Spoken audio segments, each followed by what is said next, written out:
The Adventures of Michael Shayne, Private Detective, starring Wally Mayer and Kathy Lewis.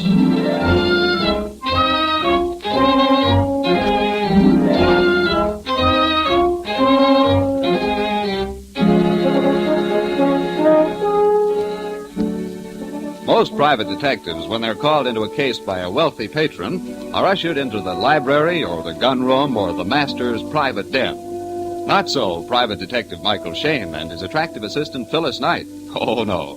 They find themselves at San Francisco's Cliff House to keep a date with, well, let Phyllis tell it, which she is doing without any of the poetry she knows so well. Now, there's no use arguing, Mike Shayne. If she weren't a blonde and good-looking, you'd have turned the case down. For the 1,000th time, honey, I tell you, I haven't seen the girl. Oh, really? She isn't blonde, and I don't know whether or not she's good-looking. I'll bet. I only know, honey, that she's frightened. Mm-hmm. She said she was a brunette, 5'2", and wearing a Kelly green raincoat. Well, then there she is, staring out the window. Right, Angel. Well, leave us ankle over. You know, she does look scared. Oh, she saw us. Hey, does she know you? No, but I told her I was bringing you along, and there aren't any other couples around. Mr. Shayne and Miss Knight? Correct. You, Miss Jones? Well, no. Well, that is, I used that name over the phone, but my real name is Wright. Not Patricia Wright? Yes. Oh, then it was your brother. I mean, I read the article in the papers. Say, what is all this? My brother was killed Monday. The police said it was an accident. He fell over the cliff, they said, but... But you think he was killed deliberately? Yes. Murdered, in fact? Yes. Why? Well, I just know he was pushed over that cliff. And now, whom do you suspect? I don't know. My father's manager, Mr. Haberman, for one, and a Mr. Armstrong, a businessman dealing with my father, and... And your father? Well, yes. Well, not that I think my father killed my brother, no, but... Well, I am suspicious of some of my father's business dealings and very suspicious of some of his associates. Miss Wright, your brother was in the business with your father? Yes, and, well, he didn't approve of some of their deals. Did he complain to you or to your father, or both? Both. Oh, they've had bitter quarrels over some of their transactions. And how about you, Miss Wright? Are you afraid for your own life? Yes, terribly afraid. Okay, that settles it so far as I'm concerned. We'll take the case. Now, how about going out to your place and looking over the ground? But we can't. That's why I used the assumed name, and that's why I met you here instead of at the house. Listen, Patricia, your best safeguard is to let the murderer know that you have a detective on the job. The very fact that you've engaged me will make them wonder how much you know. We'll watch out for you, Miss Wright. Nothing's going to happen to you while Mike's on the job. Well, all right, I'll do it. Fine. Good. Now, get in your car then, and we'll follow you out, and even if he turns out to be your father, we'll get the killer.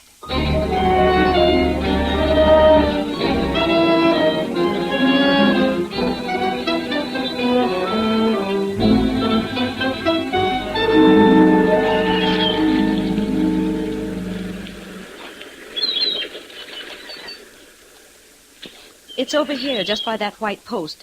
That's where he fell. Uh-huh. Oh, boy. Did they take your brother's body away from the bottom of the cliff or bring it up here on ropes? They took it away from the bottom, in a boat. I see. Was there much of a crowd here at the top? No. Why? Well, there are a lot of footprints here. The ground is pretty well tramped down. But there weren't any people here at all. Why, this is private property. The murderer tramped the ground to confuse. Hey, wait a minute. What? What is it, Mike? Honey, you see those marks? Yeah? Those marks were made by a dead man's heels as his body was dragged to the edge of the cliff and thrown over. And the killer hid behind the tree? Yes, and probably hit his victim with a rock. Yeah. Patricia, did your brother have a date with anyone the night he was killed? Yes, with Mr. Haberman, Daddy's partner. Mr. Haberman came out to the house at 8 o'clock. Said that he'd made an appointment to meet my brother. But about 10 o'clock, he decided to go home. Just as he was leaving, the chauffeur came to the door and said that they'd found the body down on the rocks below the cliff. Was the chauffeur looking for your brother? No, we didn't know anything was wrong then. The chauffeur was out fishing and was just coming into the little cove when he saw a hat on the water. He turned the boat along the rocks and found my brother's body. The chauffeur is up at the house now? No, he left. He left? He left? What do you mean? Well, he'd been doing a lot of drinking, and my brother fired him about a week ago. Oh, fine. We seem to be turning up suspects wherever we move. Yeah, right, Angel.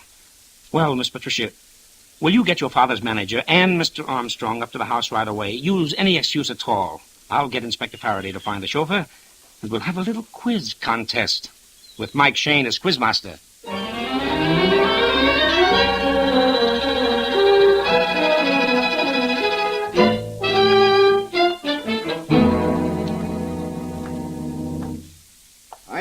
what on earth you could be thinking of, Patricia, to do such a thing. But, Daddy... Not another word. You tell this Shayne fellow to get about his business.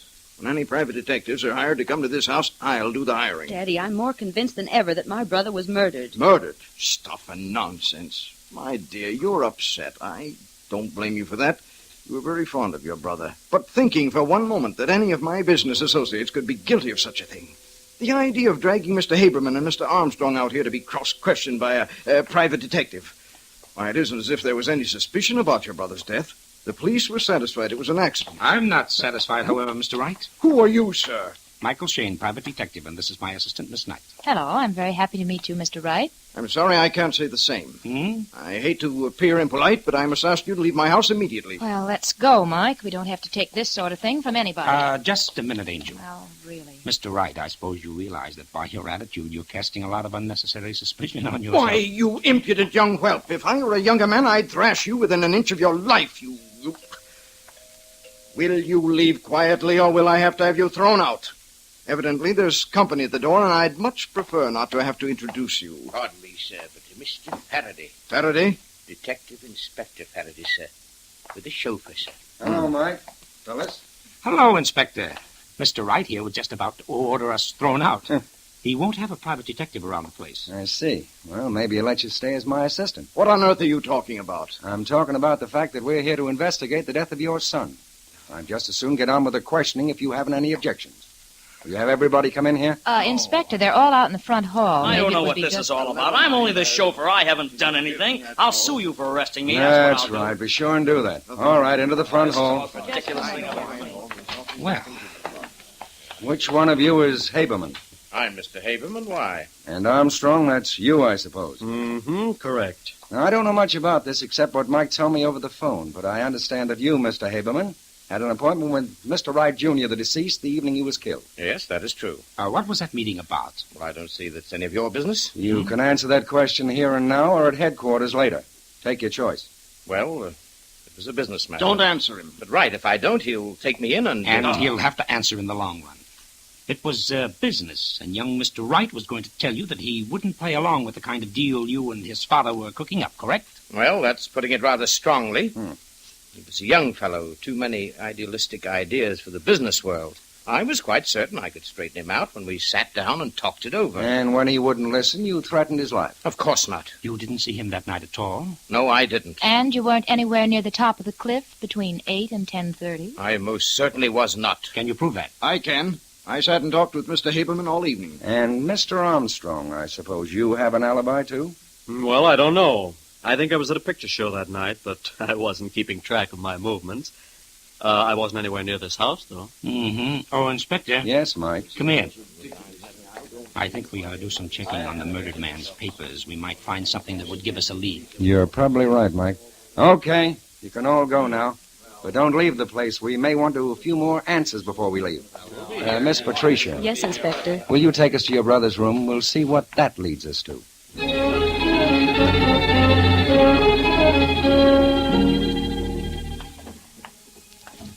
Did you find anything, honey? Nothing important, Mike. How about you, Inspector? Nothing. I hope we're not on a wild goose chase. Oh, I know we're not. Hey, wait a minute. Here's something. What'd is you it, Mike? find, Mike? It's a memo pad. And here's an entry. It says, must talk to father about Haberman's inability to do things honestly. If he can be so dishonest with the people we are doing business with, there will come a day when he will be as dishonest with us. Hey, look at that later entry, Mike. The one made the day he was killed. Here. Oh, yes. We'll have showdown with Haberman tonight. Either he goes or I get out of the business. Have called him and made appointment for 7 o'clock. Wait a minute. 7 o'clock? Haberman said he made the appointment for 8 o'clock. Yeah, that's he right. did. Come on, we'd better hurry up looking through this stuff, and then a little more questioning for Mr. Haberman. What's the matter? What's the matter? Mr. Shayne, Inspector, it's unbelievable. It's horrible. What is it? Haberman. I went to the stables a few minutes ago. Go on. Haberman was lying there, dead.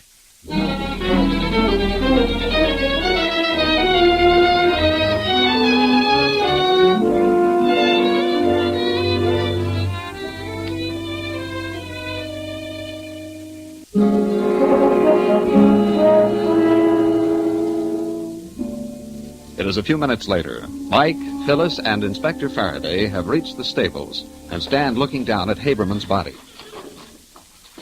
Now, how did it happen? Well, he just got too close to Prince, and Prince lashed out and kicked him. I found him lying here when I came by. Was anybody else around the stables? Yes, Armstrong was here, and the groom and the gardener. Isn't it a bit odd that everyone should gather at the stables? No, I don't think so. Everybody's interested in the horses, especially Prince. Why Prince? Well, I've warned them all to keep away from him. He's a killer. Why have you kept him then? Because I can handle him. So can the stable hands, and he's a very valuable horse. He just lashes out at strangers or people who don't talk to him as they approach him. Surely you don't think this is murder, too? Why, it's ridiculous. Nobody in their right mind can have any doubt as to how Haberman was killed. The mark of the horseshoe is as plain, too plain. Well, you can see the curve of the shoe across his forehead. Perhaps I'm not in my right mind, Mr. Wright, but when two men engaged in the same business die within a few days of each other, I'm suspicious. You and me both, Mike. Mr. Wright, you just walked out from the house and found Haberman lying dead. Well, more or less. I came out from the back of the house. Saw that the upper half of the door to Prince's stall was unlatched. I came over to latch it and found Haberman. I couldn't see him lying on the ground from where I was because, as you can see, he was hidden by the water trough. Yes, I see. So, Inspector, depending on how you look at it, everybody has alibis or nobody has an alibi. You're right, Mike. They all have alibis if they're telling the truth. Well, I most certainly have. I was talking on the telephone from the time I left you until I came out here. The servant saw me in the hall when I was on the phone. Oh, yes, and the chauffeur and the stable boy, Joe, saw me at the back of the stables. I didn't even come around front until Wright called out. That's true. I'm his alibi, and he's mine. So I'm afraid, Mr. Shayne, you'll have to pin the guilt on the horse after all. Yeah, it looks that way, doesn't it? Oh, Mike, Yes, Inspector? how about running down to headquarters with me? Okay, but you're going to leave someone here. Well, I hardly think we need... Inspector, for 24 hours, I'd like someone posted at the stables and at the west side of the house looking out toward the cliff. Yeah, but Mike... If only to guarantee the safety of Miss Wright. Okay, Mike, I'll leave the sergeant and one man. Will that satisfy you? Excellent, Inspector, excellent. And now I'm quite ready to accompany you to headquarters.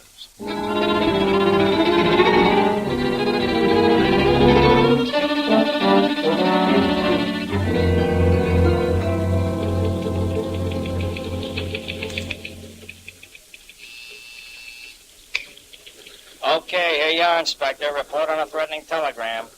A threatening wire addressed to Haberman was handed in at San Francisco's main office. No one remembers what the man looked like. They paid no attention. Okay, follow through on the chauffeur, will you? Yes, sir. Well, it's not much help. Why don't you give up, Mike? After all, we're just following nothing but a hunch from that girl, Patricia. No, that's right, Mike. I admit it's a bit gruesome having two deaths in the same household, but it's happened before. Oh, there's something wrong about the whole thing. What do you mean, Mike? Well, as I see it, the father, Mr. Wright, isn't above entering into shady deals. No, that seems apparent. So one can legitimately assume that his manager, Haberman, wasn't averse to entering into the same sort of deal. We don't have to assume that. We know it from the son's memo pad. Yeah, that's right. The son actually accused him of being crooked. And we have Armstrong, a business associate. We can assume in his case, too, that he's not above turning a sort of twisted penny. To all of which the son is opposed. To such an extent that he actually puts in writing that he's going to talk to his father and that either the crooked manager goes or he does. Right. And if we assume, too, that the father would rather have his son in the business than the crooked manager, we have motive for murder. For some men, at least. And we have Haberman making a date to see the son. Which Haberman says was for 8 o'clock, but which we know for a fact was at 7 o'clock. You're building quite a case, Mike, but it all hinges on supposition. Suppose, Mike, that you're right. Yeah? And if you are right, and Haberman did kill the son, justice already overtaken him. Yeah, but there's something wrong with the whole thing, Inspector. You say I'm building the whole case of a supposition. Well, plus a hunch of the girls, Mike. And a funny little quirk that keeps running through my own mind. What? Well, when I was a kid, I used to hold horses at the old Fairfax Hunt Club. Yes? Sometimes for a whole day's work, I made 2 bits. One day, well, I hadn't made my 2 bits. I guess I was a little on the anxious side. I stepped up too quickly to a horse. He lashed out at me, and I jumped back. But that hoof, with its iron shoe, seemed to be following me. It was as huge as a barn door. A great big black iron shoe that would mash my face in from chin to forehead. A great big letter U coming at... Go on, go on. Wait a minute, a big U. That's it. That's what's wrong with the picture. Oh, what a blockhead I've been. Say, what goes? What is it, Mike? Oh, come on. Can't you picture Haberman lying there on the ground by the stable? Well, sure I can, Don't you remember what Wright said? The mark of the horseshoe is as plain, too plain. You can see the curve of the shoe across his forehead. I remember him saying that, but what on... Mike, you're right. Well, I don't get it. Huh? Yes, I do. Haberman would have had to be standing on his head for the horseshoe to have left a mark like that. Atta girl, honey, the mark was upside down. Come on, come on. Back to the Wright stables as fast as that squad car of yours will take us, Faraday.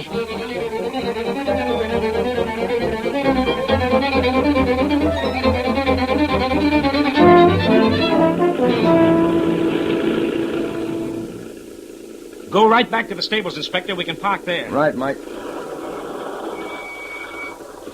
I'm going to follow my hunch as long as I'm in the mood. What do you mean, Hunch? If I were a killer and had killed a man at the stables... Yes? And I was so certain that everybody would think it was an accident, and so nobody would even think of looking for a weapon... Yeah. Where would I go to hide the weapon? The hayloft. Right. So come on, up these steps. Here, honey, I'll help you there. Well, I'm not very good at this. I know that, but come on. There we are. Now you take the far end, honey. And I'll All right. climb up onto the raft. Okay, and I'll take the send. Oh. It's not behind the speed box. It's not here either. Where's Phyllis? Here, under this load of hay. Okay. Anything up there, Inspector? No, everything up here is covered with dust, so I think this is all in the clear. Okay, come down then before you break your neck. Ooh, What is it, honey? no. It's something heavy and wet. Huh? And sort of sticky. It's blood, Mike. Let me have it. I'll use my handkerchief. There may be fingerprints. What is it? Just a second. Ye gods. Look, Inspector. A heavy piece of timber. Oh, but with a horseshoe nailed to the flat side. Upside down.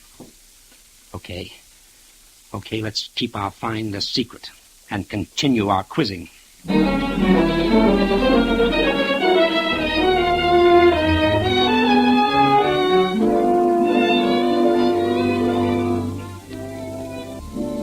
Mike, Phyllis, Inspector Faraday, and Patricia Wright are in the library waiting for the members of the household to put in an appearance. Are you sure you don't want me to get Daddy and the others in here? No, not yet. We let them wander in one at a time and take them by surprise. I have a reason. Hey, what about the chauffeur, Mike? For my money, he's out. Why, Mike? Well, as a suspect for the killing of the son who fired him, he was a possibility, but I see no connection between him and Haberman's death. No, perhaps not. But don't forget one thing. He's the alibi for Armstrong, just as Armstrong is his alibi. The way I'm thinking right now, honey, no one has an alibi. What do you mean? When all the suspects have alibis for their actions, and yet you have two bodies to account for, there's only one action. And that is? Someone or all of them are lying. And the alibis mean nothing, so just ignore them. Mike, somebody's coming. That's right. Oh, there you are, Pat. What? Oh, I thought you'd all gone back to the city. We did, sir, but we have a few more questions we'd like answered. If you don't mind my saying so, I think you're not quite bright. Meaning what, Mr. Wright? Meaning that you're all following a completely senseless theory, trying to find clues to a murder when no murder has been committed. To everyone but you, it's obvious that Mr. Haberman had been kicked by Prince. Suppose we just skip that for a moment, huh?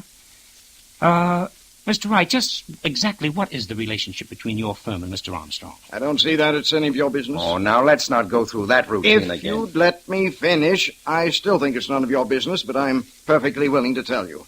Mr. Armstrong is an agent for some eastern industrial properties which we're considering purchasing. I see. And was Mr. Haberman in complete agreement with you about this purchase? He was up until a few nights ago.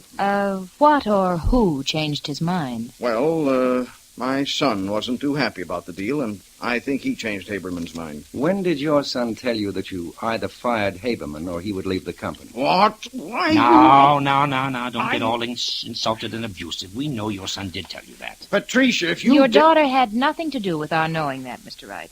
Let's not argue about it. It is true, isn't it? Yes. And what did you decide? Well, go on. Answer. Well, I hadn't made up my mind. I sort of hoped that things would work themselves out. And they have, sir. First, by the death of your son, and next, Haberman. Both troublesome elements removed within a week. Surely you don't... You can't think that I'd connive in the death of my own son. Patricia, Yes, Father. You don't believe that I had anything to do with... No, Dad. And I don't either. Nor do Miss Knight and Inspector Faraday. Well, I'm glad of that. I'm glad, too, that you're coming to your senses and realizing that my boy's death was an accident. No, Mr. Wright, your son's death was not an accident, any more than Haberman's was. Well, who could you possibly suspect? Who stands to gain by both deaths? Why, no one. What about Armstrong?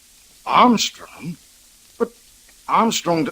Well, you mean that Armstrong was afraid that my son's objection to our deal and later Haberman's objection might cause the deal to fall through? Exactly, Mr. Wright, and it's very easy to prove, that is. It will be easy, if you will cooperate. Oh, certainly. I'll cooperate in any way I can, but... You haven't been very cooperative so far, Mr. Wright. Yes, well, I'll do whatever you ask me to. Now we're getting somewhere. Now, here's what we'll do. Phyllis, the inspector, and I will hide. Phyllis behind the curtains leading to the terrace. The inspector in a closet. Got it. And I'll get behind the door. Yes? Patricia will go to her own room. You, Mr. Wright, will call Armstrong in and tell him you're not going through with the deal. I'm quite certain his reaction will be enough to convince you. Well, I don't think I'll find that difficult. I'd practically made up my mind to that anyway. All this I think Armstrong is coming in the front door hall. Oh. All right. Now, quick, everybody, quick. Get set. You run upstairs, Patricia. Go on.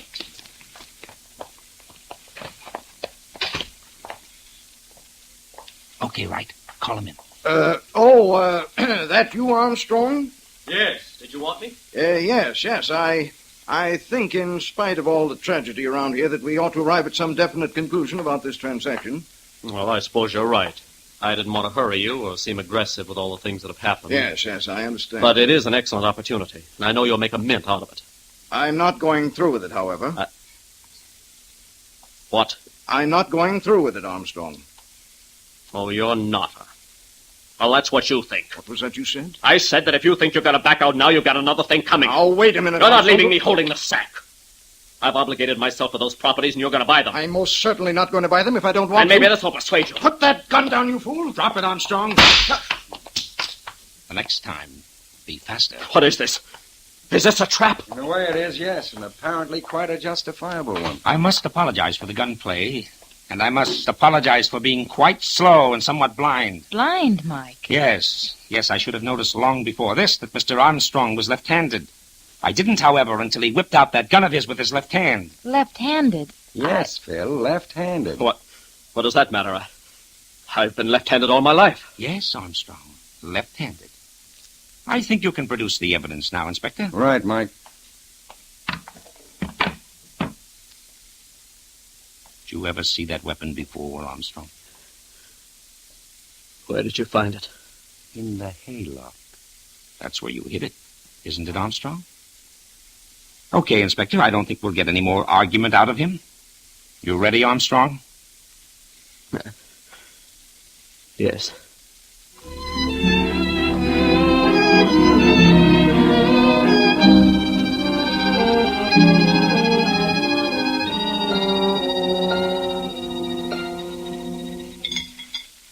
You want some more coffee, Inspector? No, thanks, Phyllis. That was an excellent dinner. Oh, say that again. Angel's a good cook. Flatterer. As well as being good at poetry reviews. Oh. Say, that left-handed business, I've been turning it over and over in my mind. I don't see what on earth Armstrong's being left-handed had to do with the case at all. Well, I thought perhaps his being left-handed was, responsible for him nailing the horseshoe on the club the wrong way. Oh, no, Angel, no. That was just the inevitable slip that a murderer makes. Well, then what was the left-handed clue?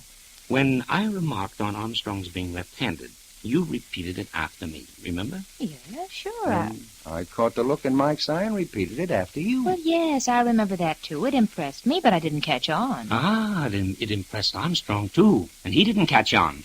He didn't know why or what we had in mind, and the inspector and I didn't give him time to find out. We played cat and mouse with him. Armstrong thought that his being left-handed was a clue. He couldn't figure out what it was. But our tone of voice convinced him that we had him dead to rights. And, he broke down. Smarty. It was nothing but playing up a guilty conscience. Right, Angel. One of the best weapons a private detective has. So let it be a lesson to you there, darling. And don't try holding out anything on your old man, Mike Shayne, or your good old conscience will get you. See?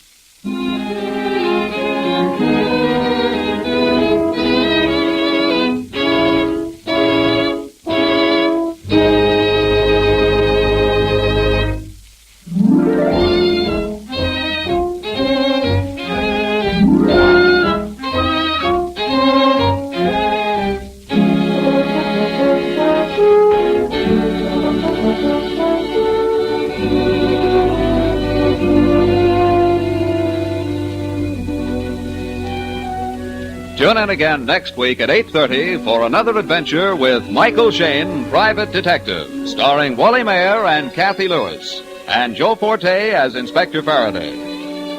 Tonight's story was written and produced by David Taylor and based on the character created by Brett Halliday.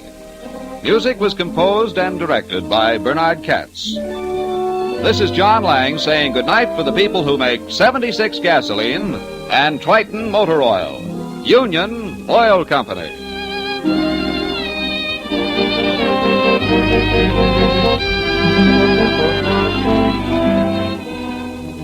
This is the Mutual Don Lee Broadcasting System.